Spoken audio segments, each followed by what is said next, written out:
Polisi aja nggak berani mau nangkap Rasman. Polisi diusir di persidangan. Polisi diam aja.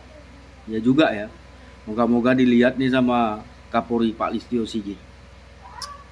Saking hebatnya si Rasman tuh. Nah, nggak ada lagi harga polisi. Jatuh harga pasaran polisi.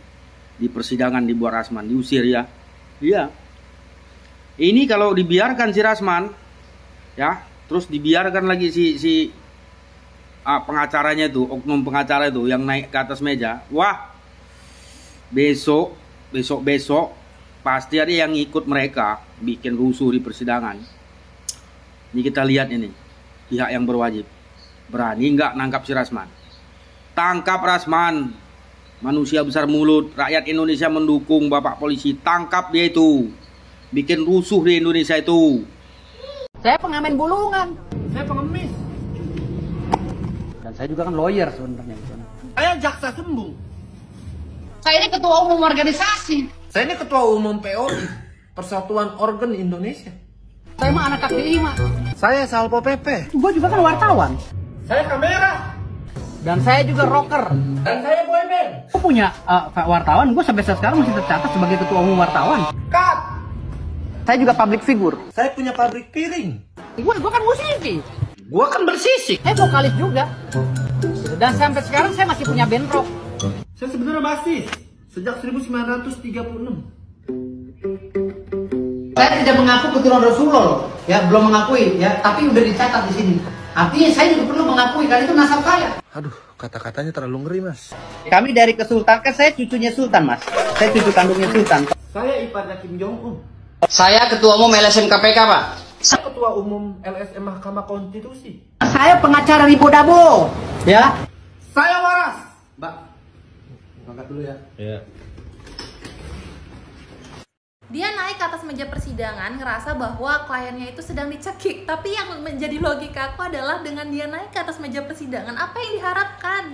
Bisakah dia tiba-tiba meloncat gitu membantu kliennya supaya nggak dicekik? Ya nggak juga gitu loh. Sekarang balik lagi ke awal peristiwa ini terjadi adalah kliennya mendatangi seorang pelapor yang dalam hal ini mungkin kita sebut saja korban dan mau menyentuh gitu loh. Sedangkan korban ini yang Hotman Paris ini kan dilindungi oleh undang-undang. Gimana pun semua yang ada di sana, jaksa, pegawai pengadilan dan lain-lain pasti akan melindungi Bang Hotman, bukan karena dia seorang Hotman Paris, tapi karena dia adalah seorang pelapor. Memang wajib dilindungi, itu ada undang-undangnya. Saya tidak perlu tinggal di Indonesia. Saya pernah ngomong kepada istri saya, Bu Ade dengan Bu En, saya siap meninggalkan Indonesia. Silakan setang, ngana mau kasih berang ngana pe biji, ngana mau kasih berang ngana pe lubang pantang, ngana mau kasih berang ngana pe lubang semua lubang ngana dapat. Kasih berang ngana pe biji, ngana mau. Tahu nggak Anda? Ya.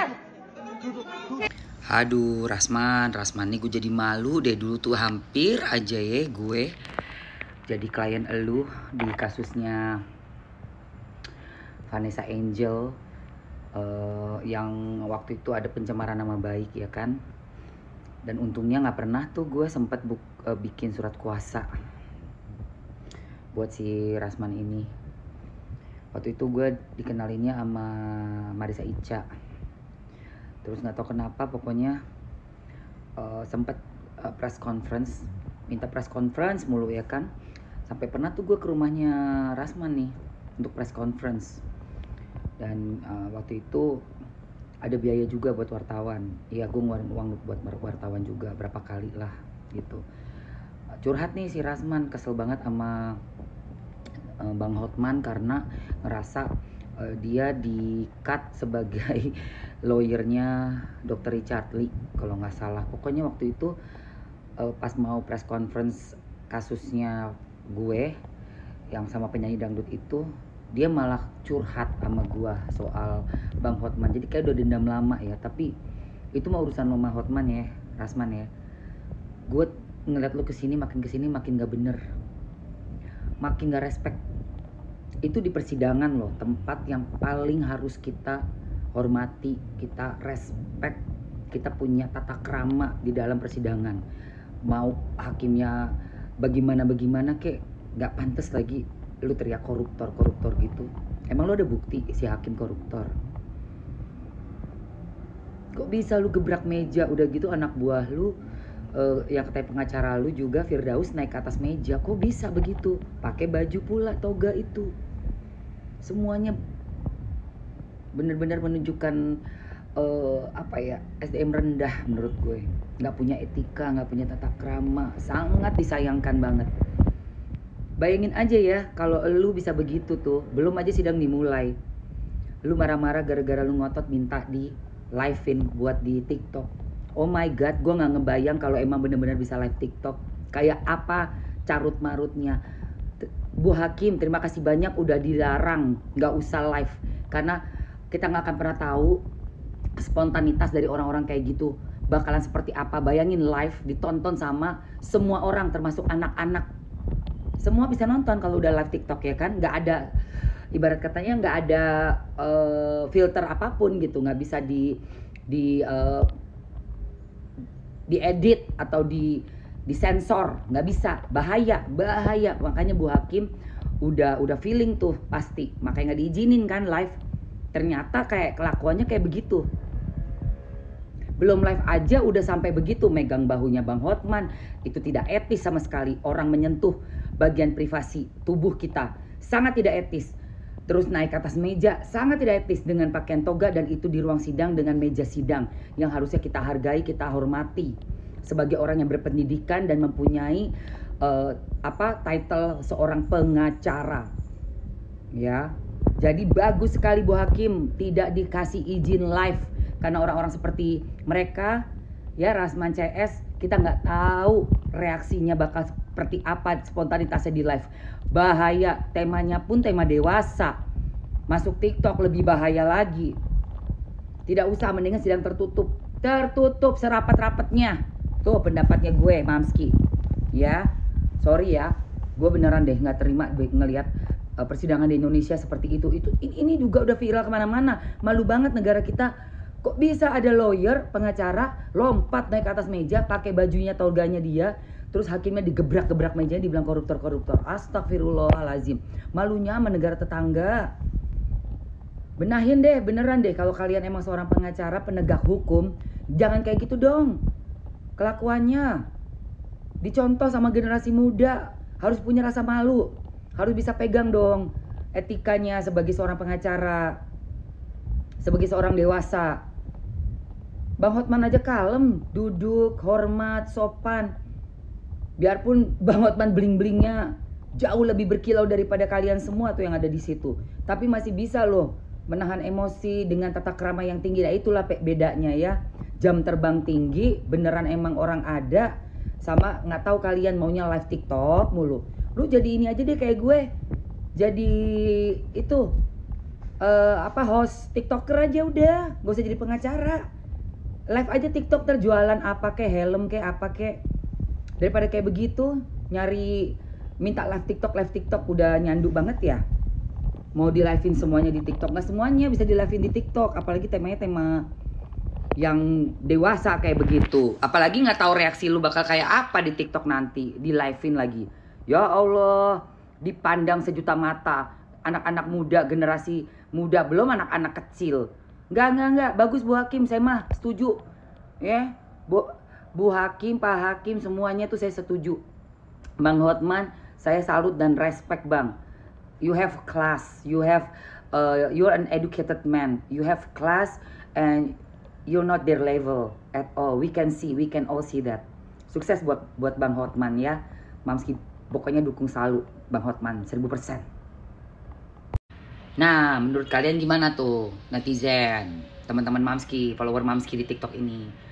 Tanggapan kalian tentang sidangnya Bang Hotman dan Rasman yang carut marut tuh kemarin sampai naik meja, menurut kalian gimana tuh? Coba komen dong. Yuk, kita diskus di kolom komen yuk. Nah, Bang, artinya kalau dari pihak Bang Hotman sendiri bisa melaporkan Bang Rasman dan timnya lagi gitu dengan perkara yang baru atas sidang tadi? Bisa, sangat bisa. Sangat bisa. Polisi bisa gitu, Bang? Iya, sangat bisa. Kenapa? Karena dalam konteks itu tadi dianggap melakukan intimidasi, melanggar undang-undang perlindungan saksi dan korban. Itu tadi. Jadi tahu nggak sangat tidak sepele datang tas itu. Mungkin nanti pihak Rasman akan bicara begini, oh saya kan mau ngobrol. Gak ada urusannya Rasman ngobrol. Rasman di situ diwakili oleh pengacara, iya kan? Bang Hotman di situ diwakili oleh jaksa. Ada hukum acara yang ngatur itu alur ngobrolnya. Jadi tidak boleh dia langsung ngobrol. Jangankan touch, si Rasman bicara langsung kepada Hotman aja tidak diatur hukumnya. Apalagi dia mendatangi sampai dia pegang. Nah, ini sedikit ya kalau kita bilang ya, kalau kita keluar negeri gitu ya, Pak, kita keluar negeri ke Singapura kan nggak usah jauh-jauh, itu touch aja itu pidana. Padahal kita nggak ada niat tuh, kita datang pegang aja, yang dipegang nggak senang itu pidana. Nah itulah kira-kira kenapa? Karena boleh dibilang itu landasan hukum internasional, touching in person itu nggak boleh. Gitu. Oke, satu lagi Bang, nah kira-kira dari sisi hukumnya gitu, ada nggak sih yang bisa dilakukan Bang Rasman mungkin untuk gimana ya, maksudnya untuk memperbaiki lah gitu, soalnya kan itu juga terjadi, terus tiknya juga udah naik atas meja udah terjadi, gimana Bang menurut Abang? Ya, untuk menghilangkan perbuatan itu tentu nggak bisa. Makanya itu kata-katakan sebelum berbuat pikirlah matang-matang, ya kan? Makanya kan manusia itu ada intelektualitas. Ya yang paling bisa apa? Menyadari dan minta maaf. Kemungkinan dengan menyadari dan minta maaf itu pengadilan mungkin bisa memaafkan dia atas perbuatannya yang telah menghina pengadilan. Tapi tadi yang saya bilang, ini nggak sekedar menghina pengadilan. Dia mendatangi Hotman, pegang Hotman. Itu hal yang berbeda. Kalau pengadilan kemudian katakanlah memaafkan dia luput dari pasal 207-nya. Tapi dia tidak luput dari apa? Dari pasal 40 perlindungan saksi dan korban. Kalau Hotman mau mempermasalahkan itu.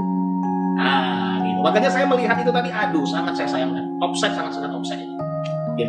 Bang, sorry, satu lagi. Artinya dari chaosnya persidangan hari ini, itu kan sidangnya jadinya ditunda ya, dan ditunda itu dengan waktu yang belum ditentukan. Itu kira-kira akan mempengaruhi proses sidang next-nya enggak dari kejadian itu? Iya kan, kalau betul, kalau pidana itu kan diatur. Ya, diatur itu lamanya, itu kan ada ketentuan-ketentuan yang mengatur itu. Nah, tentu memang walaupun sidangnya ditunda, pasti pihak pengadilan negeri akan memperhitungkan itu. Sehingga tidak akan lama akan dihubungi, ya, jaksa akan dihubungi, kemudian PH akan dihubungi oleh panitera pengadilan untuk kemudian diadakan sidang lanjutan. Apakah kemudian hakimnya diganti atau hakimnya tetap hakim yang sama, yaitu nanti kewenangan dari kepala pengadilan negeri. Gitu. Oke, baik, terima kasih ya Bang. Punya kuasa karena dia bilang dia dekat dengan presiden, klien dia. Apa dengan posting yang orang semua takut? Saya juga berjasa buat kepala negara. Cuma pada waktu itu Pak Prabowo masih kalah. Tapi Ya Allah, nyebut-nyebut lagi Pak Prabowo. Saya berjasa buat negara. Apaan sih, ini nggak jelas banget sumpah. Oh my god. kalau cerita jasa, kita semua berjasa. Bukan untuk diungkap, untuk kebaikan negara dan bangsa Indonesia. Kalian pikir Rasman ini takut? No. Ya Allah, Tuhan, lihat deh. Mukul-mukul meja. Ya ampun.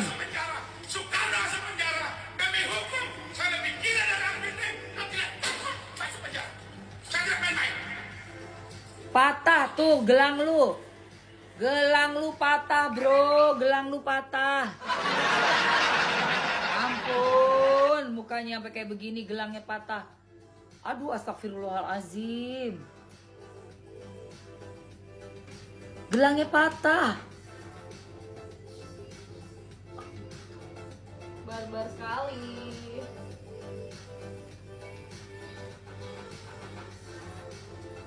Bener sumpah, nggak sabar banget nunggu ya. Orang-orang kayak begini nih, nggak sabar nunggu gue. Tuh lihat tuh patah tuh gelangnya. Nih, patah gelangnya. Gelangnya pecah. Gelangnya pecah guys. Gelang pecah tuh. Tuh. Gelang dia remuk.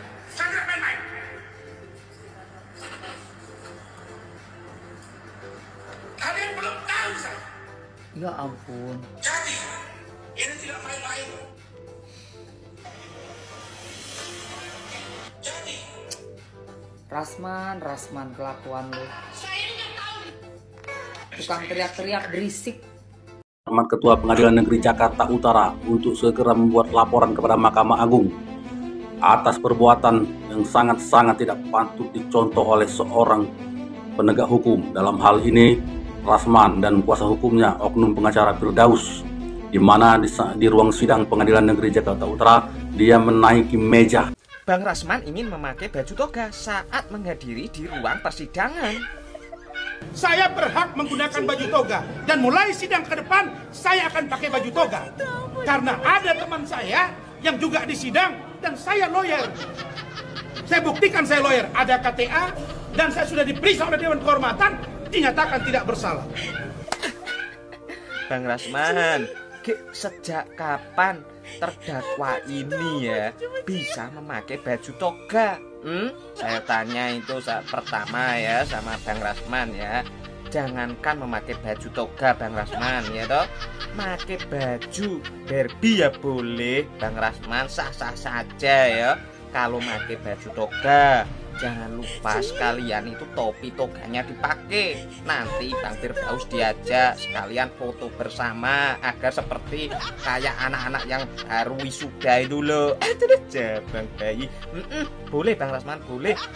Ya, besok kalau di ruang persidangan pakailah baju sesuka hati Bang Rasman. Mau pakai baju toga ya, baju derby ya, ondel-ondel itu sah-sah saja, nggak ada larangan. Bang bayi koyong ini lo pengen pakai baju toga biar diakui lawyer pengacara top.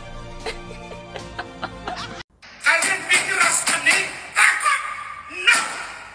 Kalau ada yang masuk penjara, Soekarno masuk penjara, demi hukum saya lebih gila dari Alvin Lim dan tidak takut masuk penjara. Saya tidak main-main.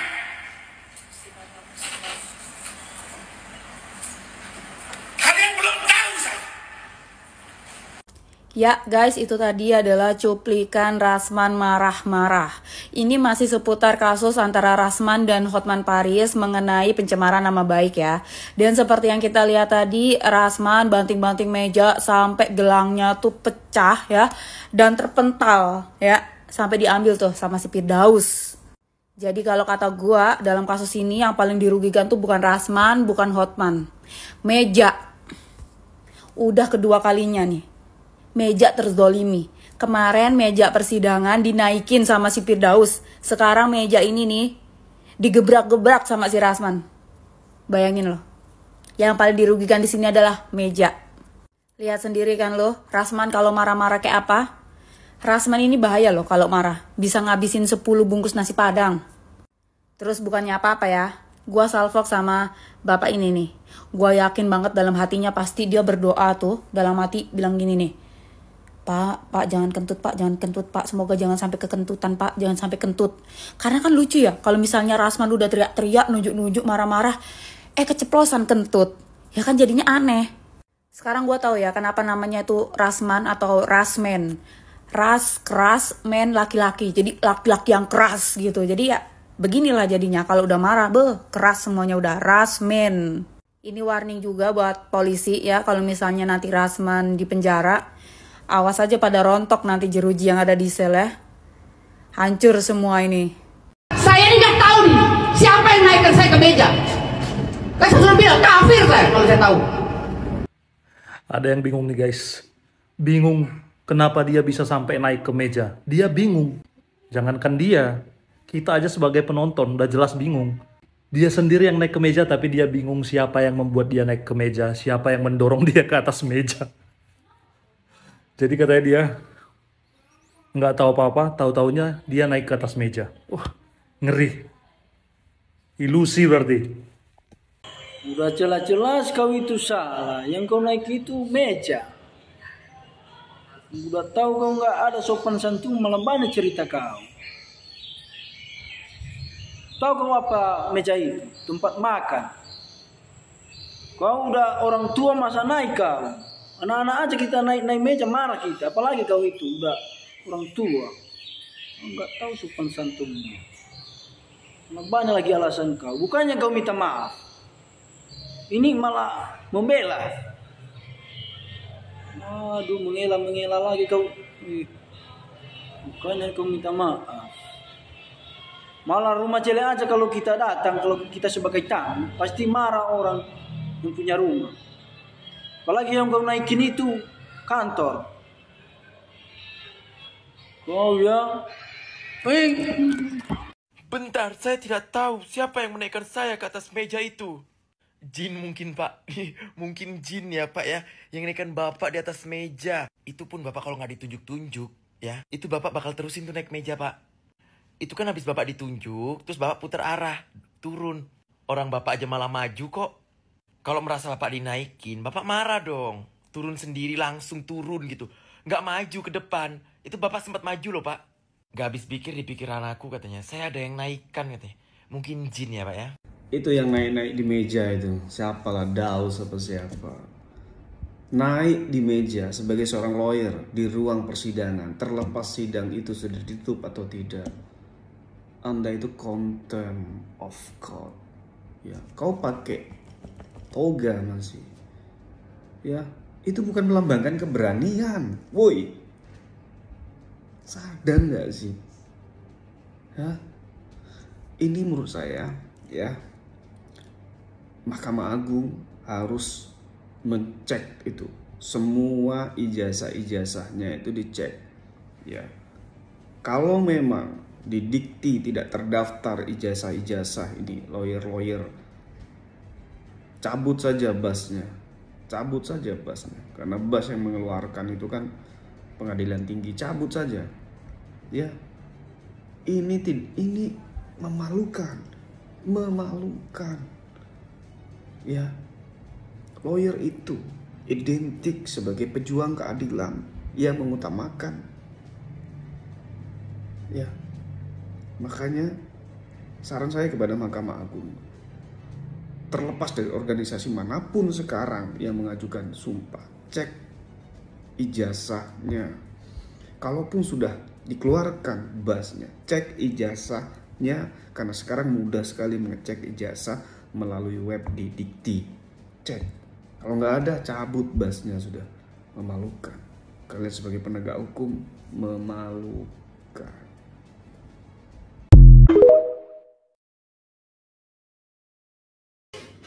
Halo, selamat sore. Kembali saya menanggapi ya beberapa komentar yang ada di VT saya terkait kisruhan ya antara saudara Hotman Paris dan saudara terdakwa Rasman Nasution, yang mana ada beberapa ya komentar-komentar, dan saya juga melihat ada beberapa VT yang berseliweran di TikTok ya menyatakan bahwa sidang pada saat itu sudah off atau sudah selesai. Jadi saya berikan satu pemahaman ya kepada kita semua bahwa apa yang sudah terjadi pada saat itu sangat-sangat tidak bisa dibenarkan ya. Satu saja saya kasih contoh pemahaman yang dekat ya. Ketika ada tamu di rumah ya, datang orang bertamu di rumah kita, setelah itu kita suguhkan mereka jamuan atau makanan ya, dan pada saat itu kita atau ada anggota keluarga yang sembarangan datang di atas meja atau melompat di atas meja. Apakah itu dibenarkan? Secara etika dan secara moral itu tidak baik dan tidak boleh ya. Apalagi dalam hal penegakan hukum ya. Yang namanya ruang sidang, ruang pengadilan itu dilarang. Tidak ada istilah mengatakan bahwa sudah offline, sudah off kegiatan peradilan pada saat itu. Itu tidak benar. Ya, kalau saudara mau ribut di luar. Jangan di dalam ruang sidang pengadilan, dan saudara harus paham ya. Pada saat itu kenapa majelis hakim ya melakukan skorsing terhadap sidang yang dimaksud? Karena mereka sudah memahami, sudah tahu bahwa sidang itu sudah tidak kondusif. Ya, karena apa? Karena disebabkan oleh riak-riak daripada saudara terdakwa. Ya, jadi hakim punya hak untuk memberhentikan supaya sidang itu diskor. Supaya apa? Jangan terjadi hal-hal yang tidak baik. Ya, Jadi segala komentar-komentar yang berseliweran mengatakan bahwa itu sudah off sidangnya, itu tidak logika. Ya, dan ada beberapa pembelaan juga yang disampaikan bahwa secara tidak sengaja, refleks, sehingga tiba-tiba kaki naik di atas meja. Aduh, ini logika dipakai, jangan lutut dipakai. Mana ada cerita begitu? Itu semua alibi, ya. Jadi semua apapun alibi yang disampaikan bahwa mengatakan bahwa itu secara tidak sengaja dan tiba-tiba naik di atas meja, aduh, sangat tidak masuk akal lah, ya. Nah, jadi ini juga perlu saudara Rasman paham, ya. Saudara Rasman juga adalah seorang pengacara senior, ya, yang kita tahu ya selama ini.